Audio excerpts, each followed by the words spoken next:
Bonjour à tous. Écoutez, merci de venir si nombreux sur le sujet de l'automatisation des processus. C'est un sujet d'actualité. On a 20 minutes pour vous présenter, donc on va essayer de vous présenter les concepts, une démarche et réellement ce que c'est que l'automatisation des processus et ce que ça peut apporter aux collaborateurs. Donc, je vais animer cette séance avec Arnaud. Donc, Arnaud est senior manager chez PwC, dispose de 10 ans d'expérience sur les processus et notamment sur la digitalisation des processus. Merci Paul, bonjour à tous. Du coup, pour co-animer avec moi Paul Sajot, qui est associé en charge des activités consulting Grand Ouest. Paul a 40, 50, 60 ans d'expérience N'exagérons pas. dans les processus et leur transcription dans les systèmes d'information. Et du coup, aujourd'hui, on a le plaisir d'animer ce tutoriel sur la robotisation. Alors, on souhaitait commencer déjà par quelques éléments de description sur la robotisation, qui est un terme déjà robotisation qui est marketing, mais qui peut être très anxiogène, notamment pour les collaborateurs au sein des entreprises. Donc la robotisation, qu'est-ce que c'est? Déjà, on va utiliser plusieurs termes, robotisation, automatisation via la robotisation. On va employer aussi le terme d'assistant virtuel, tout ça pour ne parler que d'une seule chose, à savoir un ensemble de paramétrages qui permet d'automatiser des tâches qui sont manuelles, répétitives et sans valeur ajoutée. De façon très concrète, donc on parle d'un assistant virtuel, donc un logiciel qui est branché, qui collabore avec l'environnement IT, donc l'ensemble des logiciels de vos organisations, et qui va échanger des informations, des flux d'informations avec le système d'information, donc les logiciels de votre entreprise, finalement, comme le ferait n'importe quel utilisateur de votre entreprise. Donc c'est un assistant virtuel, et on insiste vraiment sur le terme assistant, parce que ça n'a pas vocation justement à remplacer les activités des collaborateurs, mais vraiment à venir les aider au quotidien. Et étant donné que c'est un robot, il a l'avantage d'être disponible 24 heures sur 24 et 7 jours sur 7. Alors les principaux bénéfices qui sont attendus de ces nouveaux outils, le premier, c'est de libérer du temps aux collaborateurs pour que finalement ils puissent allouer ce temps sur des activités qui sont à plus forte valeur ajoutée. Alors, on va parler des activités de revue, d'analyse ou de gestion des cas d'exception. Et normalement, si les choses sont bien faites, ça doit venir améliorer la satisfaction justement de vos collaborateurs qui vont se retrouver déchargés de ces tâches rébarbatives, répétitives, ces cailloux dans leurs chaussures qui leur empoisonnent le quotidien. L'autre avantage qu'on souhaitait mettre en lumière, c'est l'amélioration de la qualité, dans la mesure où les activités qui vont être automatisées ne seront plus des activités manuelles, donc opérées par vos collaborateurs qui, comme chacun sait, peuvent prêter à certaines erreurs de manipulation. Par exemple, si on fait de la ressaisie d'informations d'un système à un autre, un collaborateur peut, comme nous tous, faire des erreurs. Donc là, l'un des avantages de l'automatisation par la robotisation, justement, c'est d'éradiquer toutes ces erreurs que peuvent faire les collaborateurs. Donc, comme vous l'a dit Arnaud, en fait, l'automatisation des processus, ça vient aider vos collaborateurs, certainement pas les remplacer, puisqu'on ne va pas attendre d'intelligence particulière de robots. On automatise des tâches sans valeur ajoutée répétitive. Donc, quels sont en fait les processus dans l'entreprise? Vous en reconnaîtrez, j'imagine que dès que je vais en parler, il y a quelques idées qui viendront. Mais quels sont les processus qui sont éligibles au processus d'automatisation? Évidemment, des processus manuels, des processus répétitifs, qu'ils soient donc quotidiens, hebdomadaires, mensuels ou autres. Chronophages, je dirais même chronophages, et je parle de processus qui sont plutôt poil à gratter pour les collaborateurs. C'est les sujets qui énervent, notamment les nouvelles générations qui ne supportent plus de passer du temps sur des tâches répétitives qui pourraient être automatisées, qui sont basées sur des règles. C'est extrêmement important. Comme je vous dis, on n'a pas d'intelligence particulière à attendre d'un robot, en tout cas de l'automatisation des processus. Donc il faut que les règles soient bien définies. On parle de processus, je dirais plutôt âgés, qui sont bien implantés dans l'entreprise et qu'on ne va pas modifier demain. On parle de volumétrie élevée, donc je vous parlais de fréquence et de volumétrie. Si on veut avoir un retour sur investissement, parce qu'on parle de projets légers, on parle de quelques milliers d'euros pour les gros projets de quelques dizaines de milliers d'euros, donc on est loin des grands projets informatiques. C'est des choses très efficaces aujourd'hui, qui transforment les entreprises. Mais on parle de volumétrie élevée, c'est-à-dire qu'on peut avoir de faibles périodicités. J'ai un travail trimestriel, mais qui est très lourd, qui va me prendre une semaine de collaborateurs, qui va faire de multiples ressaisies entre les systèmes. Je vous l'ai dit tout à l'heure, des process qui sont matures et stables, avec un faible taux d'exception. C'est-à-dire qu'on n'est pas là pour refaire un ERP, on fait des process matures avec un faible taux d'exception. Et en fait, pour finir, évidemment, des données entrantes disponibles dans le système. Ne lui faites pas un scan de PDF illisible, il ne le comprendra pas. Une photographie ne le comprendra pas. Donc on va parler de données structurées.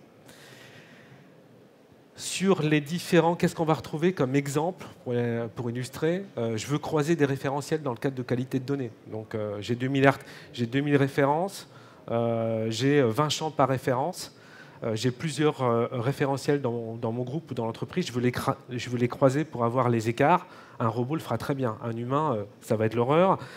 Créer des rapports de gestion, parce que c'est toujours les mêmes, en fait. Il faut aller chercher les données à droite, à gauche, les rassembler, les additionner et en faire un rapport.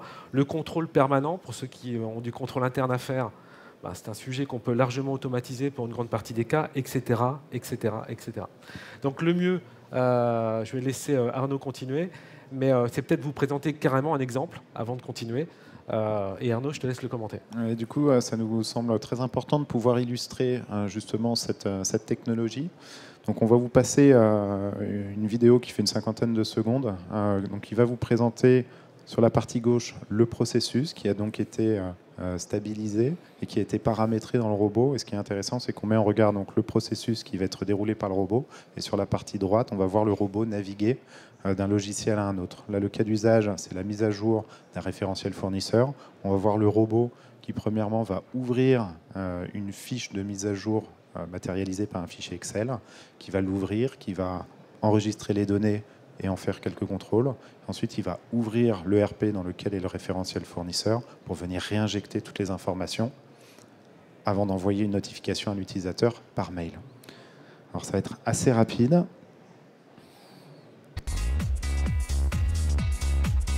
Donc on voit sur la partie gauche le processus qui est en train d'être déroulé étape par étape. Donc le logiciel ouvre le fichier Excel dans lequel se trouvent les informations fournisseurs. On voit qu'il passe de cellule en cellule pour les enregistrer et établir quelques contrôles. Il se log avec ses propres identifiants à l'ERP et il va venir réinjecter toutes les informations qu'il avait lues dans le fichier Excel. Une fois que c'est réalisé, on voit qu'il ouvre Outlook et il envoie un mail à l'utilisateur pour l'informer que la mise à jour a été effectuée. Donc là, on voit, ça dure une 50aine de secondes. C'est très rapide, évidemment. Ça peut même être ralenti. encore plus rapide, justement. Mais imaginez le temps que cela aurait fallu, justement, à un utilisateur qui est en charge du référentiel fournisseur pour aller chercher les informations, les stocker. C'est plein de CTRL-C, CTRL-V pour les copier les informations. Là, c'est automatisé. Donc, si c'est bien paramétré dans le robot, il n'y a pas d'erreur. Alors, on a essayé de vulgariser du coup ce qu'était la technologie les technologies de robotisation. Maintenant, ce qu'on vous propose, c'est de répondre à la question suivante. Comment se lancer? Comment intégrer ces technologies au sein de vos organisations? Donc, chez PwC, on a mis en place une méthodologie en 3 étapes qui vise à vous rendre autonome dans l'automatisation de vos processus. Donc, la première étape consiste à comprendre et à tester. Donc, l'objectif, c'est de commencer par un cas d'usage qui est simple et souple à mettre en place pour pouvoir valider l'applicabilité de cette technologie au sein de vos organisations. Et ensuite, la deuxième étape, c'est approfondir, c'est regarder ce que peut apporter l'automatisation, puisque vous avez maintenant une équipe qui connaît le sujet à travers les différents services, que ce soit RH, production planning ou autres, finance, pour effectivement identifier les cas d'usage qui pourront être automatisés. Et enfin, la dernière étape, c'est le déploiement à l'échelle de votre organisation. Donc, l'objectif, vous rendre autonome à l'automatisation de vos processus et mettre en place donc, une organisation et une gouvernance qui soient adaptées aux enjeux et à l'environnement de votre organisation. Alors, si on rentre dans le détail de chacune de ces étapes, donc la première étape qui vise à appréhender la technologie, Ce qui est vraiment important, c'est de commencer par la mobilisation de vos équipes. Donc l'équipe projet est de mener d'entrée de jeu un atelier de sensibilisation aux technologies. Comme je disais en introduction, la robotisation, c'est un terme qui est anxiogène, donc ça nous paraît fondamental de pouvoir désacraliser, démystifier ce que revêtent ces technologies pour que vos collaborateurs puissent appréhender les principes clés de la robotisation, puissent appréhender les différentes technologies. Il y a évidemment plusieurs éditeurs de solutions qui sont sur le marché, de pouvoir aussi appréhender les bénéfices, justement, pour éviter que vos collaborateurs restent sur cette idée de remplacement du robot de leurs propres activités, donc qu'ils puissent comprendre à quel point ces assistants virtuels vont pouvoir les aider au quotidien. Pouvoir commencer et expliquer quelle va être la démarche de sélection des cas d'usage, donc à travers les conditions d'éligibilité que Paul vous a exposées tout à l'heure. Et enfin, expliquer quels sont les facteurs clés de succès des projets de robotisation. Une fois que vos équipes sont sensibilisées, la deuxième partie vise à identifier les cas d'usage et à construire le POC. Donc on va commencer à lister l'ensemble des processus qui peuvent être éligibles à la robotisation. Et c'est vrai que pour l'avoir vécu, c'est assez intéressant parce qu'au début de ces réunions-là, on voit au bout de 10 minutes, un quart d'heure, une main se lever pour proposer un processus. Et plus ça va, plus il y a un effet d'entraînement. Et finalement, on a plutôt des problèmes de priorisation des processus plutôt que d'identification de ces processus-là. Ce qui nous fait du coup la deuxième étape de priorisation, donc des cas d'usage selon un rapport effort de mise en place en termes de robotisation versus le temps et l'investissement et la valeur finalement qui va être ajoutée à l'automatisation de ce processus.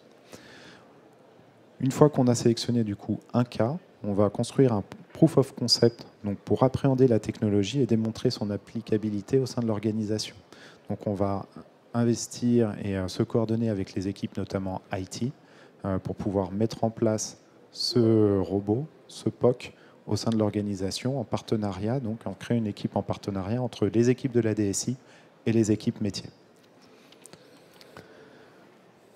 Le dernier point, c'est initier le business case, donc, qui est associé au programme de robotisation, qui doit allier donc, la partie technique vis-à-vis des équipes de la DSI, mais aussi vis-à-vis des équipes métiers qui vont devoir schématiser le processus. La partie humain, toujours, on va le répéter tout au long de notre présentation, c'est important ce côté humain.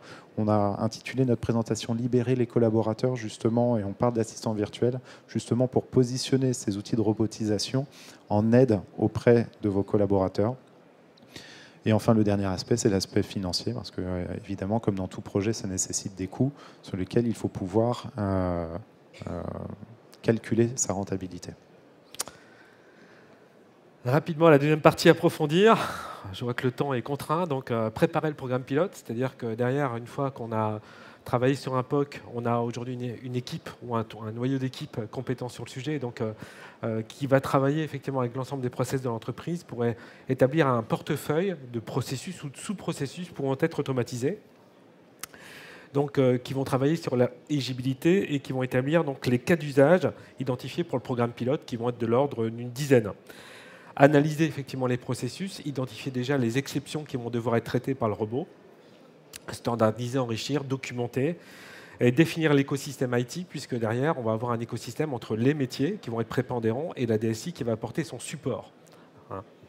Construire le robot, c'est-à-dire tout simplement paramétrer les processus qui ont été identifiés dans le cadre du programme pilote. Préparer les guides utilisateurs, préparer tout ce qui va environner le robot et la maintenance. On est sur un processus qui va aller chercher des données.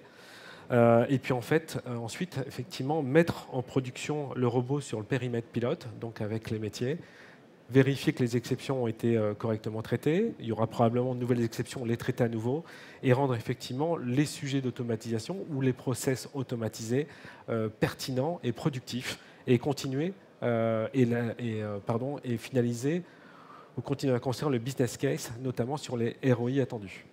Juste un point rapide sur ce type d'investissement. Ce n'est pas un investissement en dos de chameau, avec une longue phase d'investissement et un effet tunnel que probablement beaucoup d'entre vous ont connu lors de projets informatiques.